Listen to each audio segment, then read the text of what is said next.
할렐루야, 주님을 찬양합니다. 오늘 주시는 하나님의 말씀은 창세기 18장 16절로 21절 말씀입니다. 부르심의 목적이라는 제목으로 함께 말씀을 나누겠습니다. 자, 이 18장 하나님께서 이제 아브라함에게는 99세, 사라에게는 90세 되던 그 해에 하나님께서 이제 이맘때, 내년 이맘때에 아들을 낳으리라. 그리고 그 이름도 이제 이삭이라는 그런 이름을 주셨죠. 자, 그리고 이제 이 천사들이 이제 사람으로 나타나서 아브라함의 극진한 대접을 받습니다. 대접을 받고 그들이 향한 것이 이제 소돔과 고모라라고 하는 이제 지역이에요. 거기에는 아브라함의 조카 롯이 이제 살던 장소인데, 자, 그래서 이제 16절에 그 사람들이 거기서 일어나서 소돔으로 향하고, 그러니까 그들의 목적을 이루기 위해서 아브라함의 환대를 잘 받고 떠나는 이제 그 장면이죠. 아브라함은 그들을 전송하러 함께 나갔다. 자, 그들을 전송하고 여호와께서 아브라함에게 말씀하십니다. 내가 하려는 것을 아브라함에게 숨기겠느냐. 자, 하나님께서 지금 인간 한 사람 아브라함에게 지금 말씀하세요.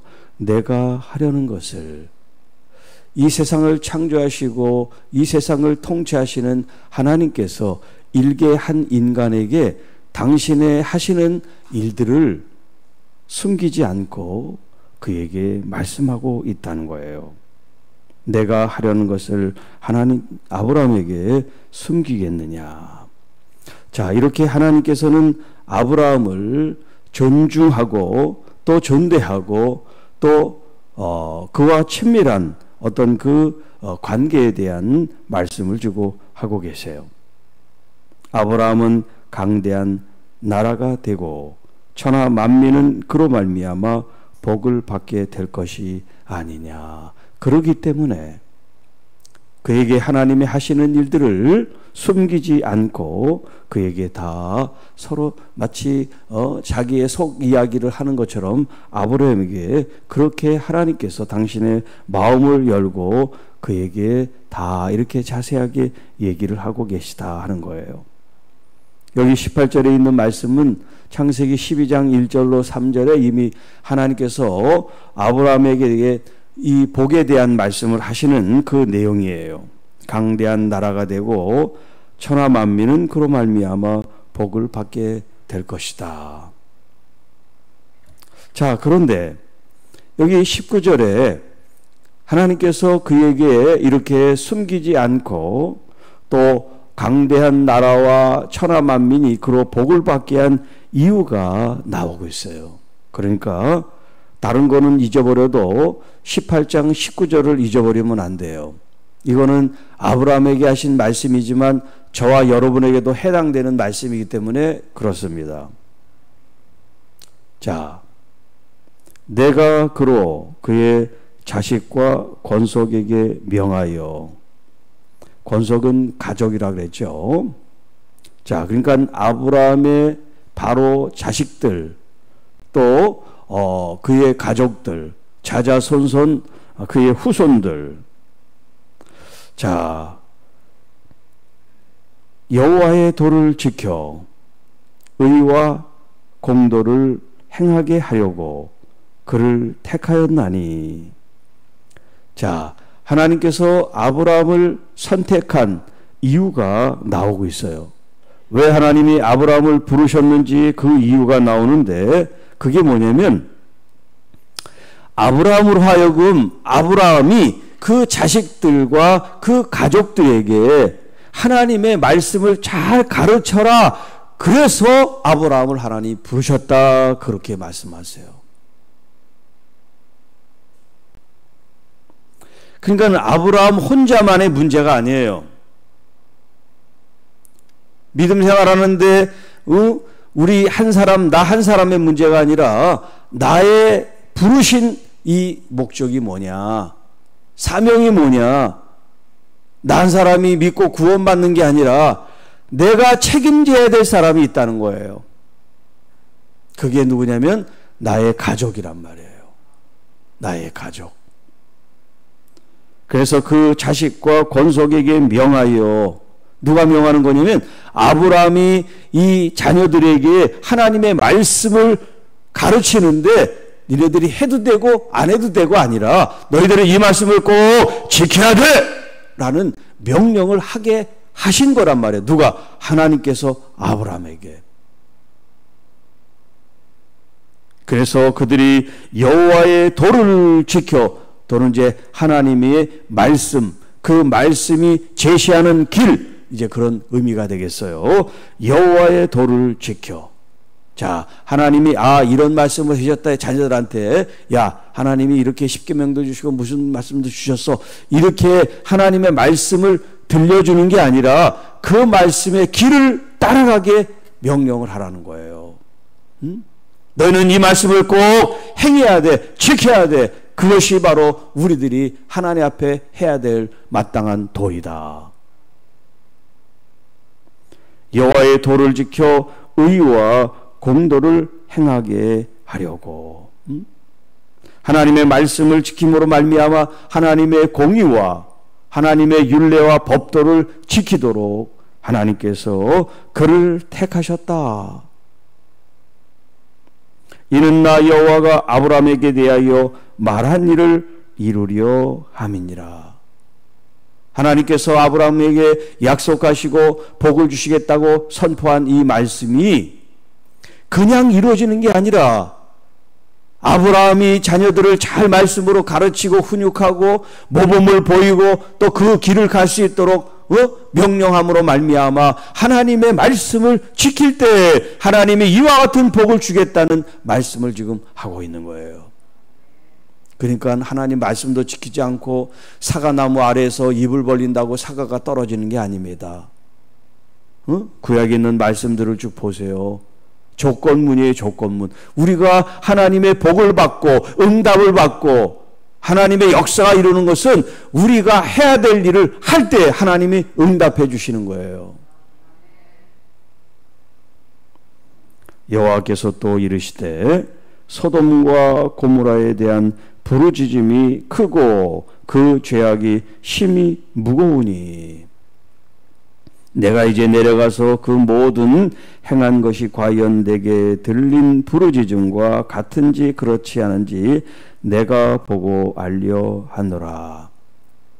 자, 여기 20절에 있는 이 부르짖음이 크고 그 죄악이 무거워서 내려가서 그것을 이제 상황을 살펴보신다.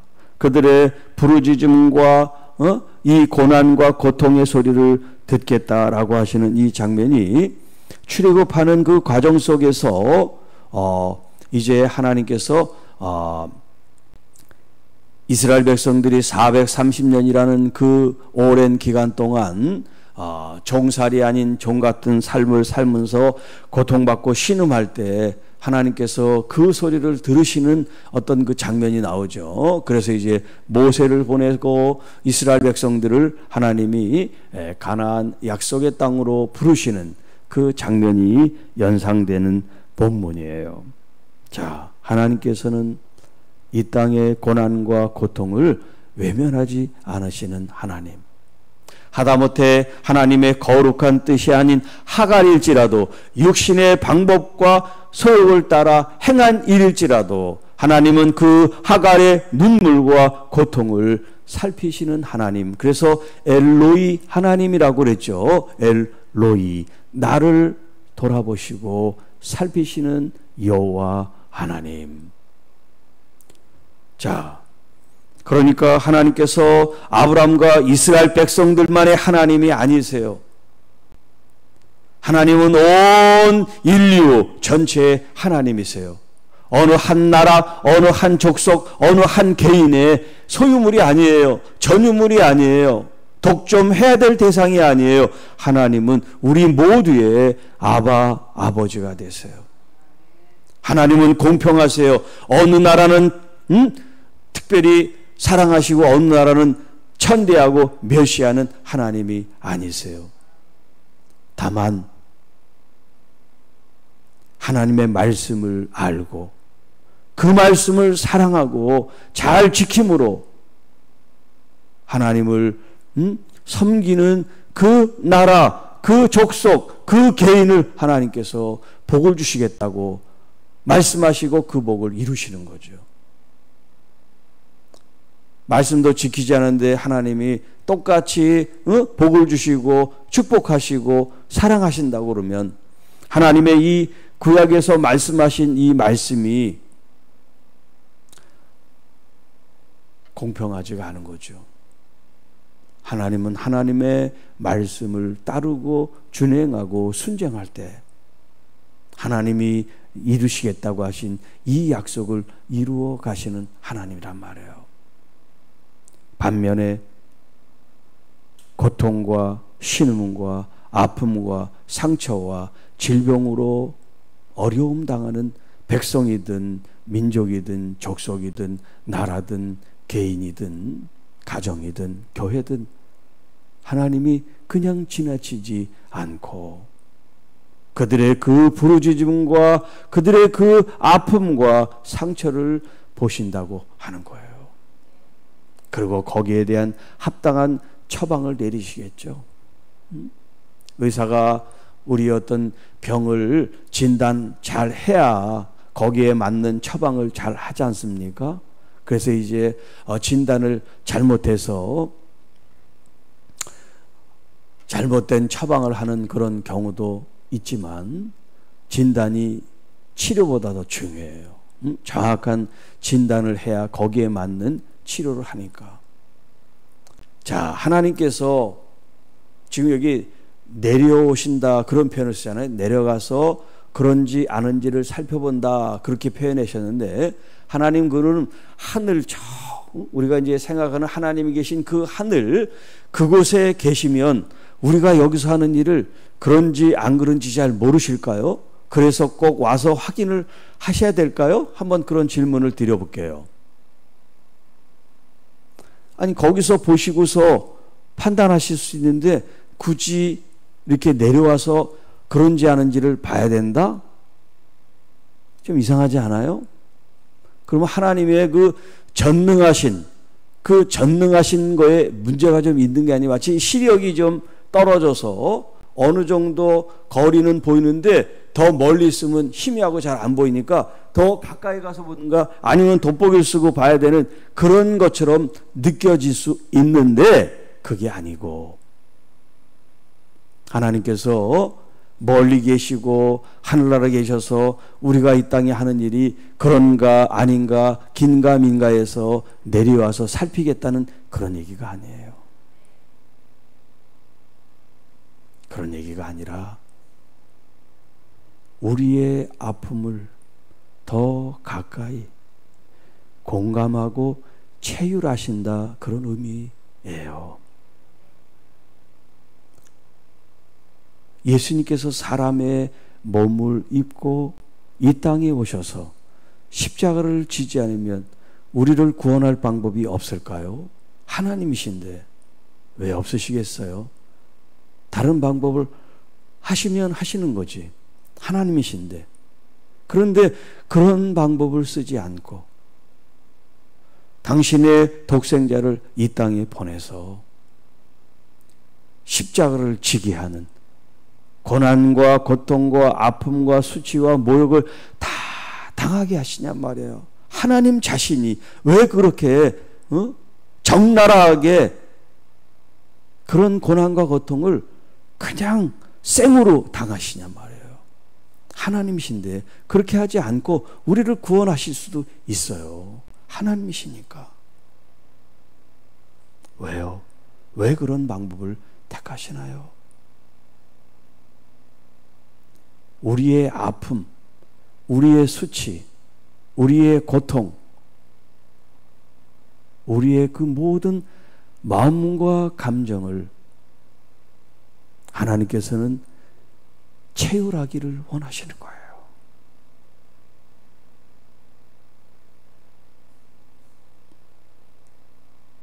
아픔을 함께하고 고통을 함께하고 환난을 함께하는 내 아버지.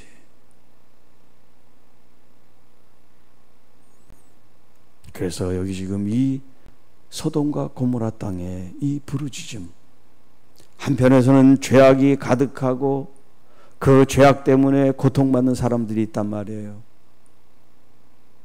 그 악한 모습, 어제 그 로마서 1장 28절로 31절에 나온 그 죄의 목록들, 이게 소돔 고모라에 가득한 거예요. 거기에다가 동성애까지.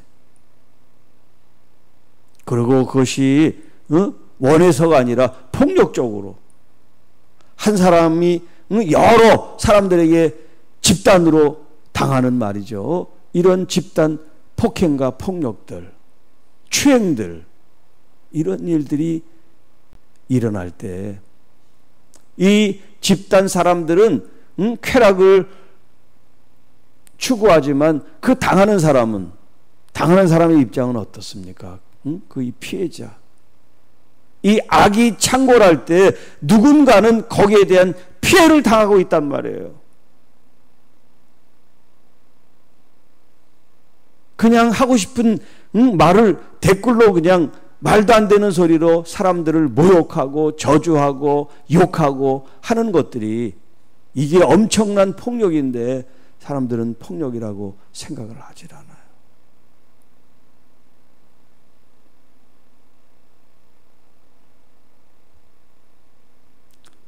그렇기 때문에 하나님께서는 그 아픔과 상처와 고통을 외면하지 않고, 하나님은 체휼하셔서 그 아픔을 위로해 주기를 원하고, 또 보듬어서 치료해 주기를 원하시고, 그리고 새롭게 그들로 하여금 새 삶을 살기를 원하세요.